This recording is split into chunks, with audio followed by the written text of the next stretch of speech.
Hi everyone, this is Jonathan Cameron, Certified Financial Planner at CameronDowning. You're watching part of our video series on foundational issues for building a financial future. Even if you are already retired, you'll find the content of this video useful. We're talking today about an emergency fund. What is it, why we need to have one, and how much should be in it? The emergency fund is a critical part of your personal financial plan.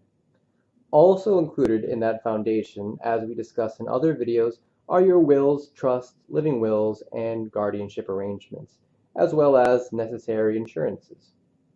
An economics professor once said that if you fall asleep in class and he calls on you, just shout out, "At the margin," and you'll likely have the right answer. The entire study of economics is about what happens at the margin, the next unit of production, the next unit of income.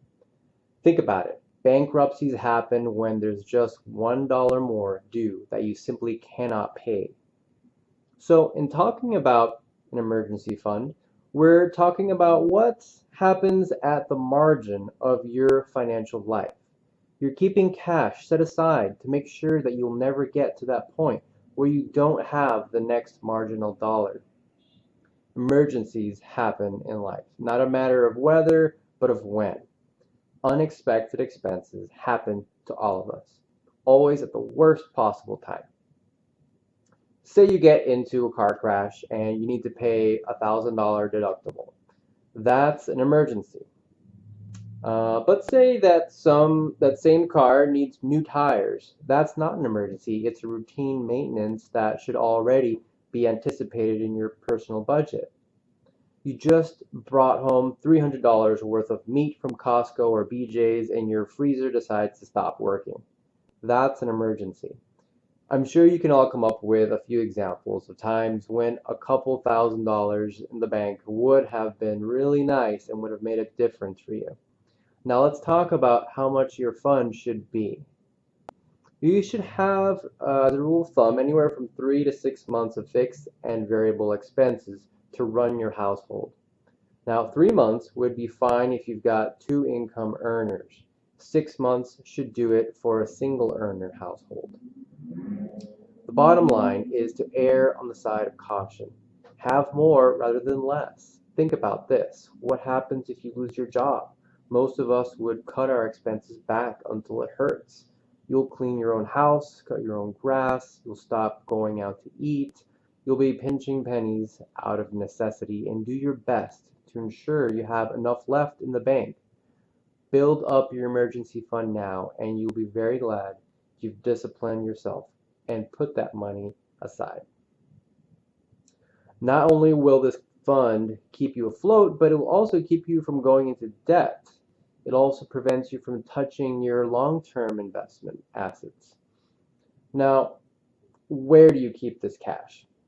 It's a good question. Let's make a distinction here between savings and investment. Building up your emergency fund is savings. So short answer is at the bank.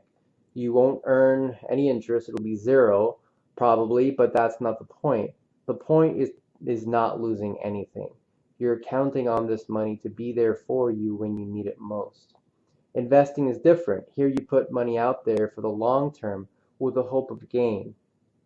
You understand that markets are volatile, but the trend over time is upward. Here's the risk of investing your emergency fund.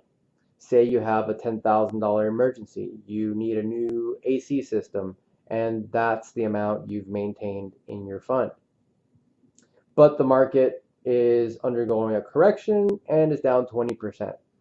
What's now on hand? Your $10,000 are now worth $8,000. So save this money at the bank. Don't invest it in markets. The emergency fund works hand in hand with your written budget. Now that's a topic for another video, so stay tuned. For my own emergency fund, I opened up a separate savings account at the bank, and I just set up a monthly automatic transfer which is constantly replenished. At the end of the month, I can decide whether to manually add more money to the savings, or if I need to take out some for other issues, I can. But at the very least, I know that my fund continues to grow over time. Thanks for joining me today.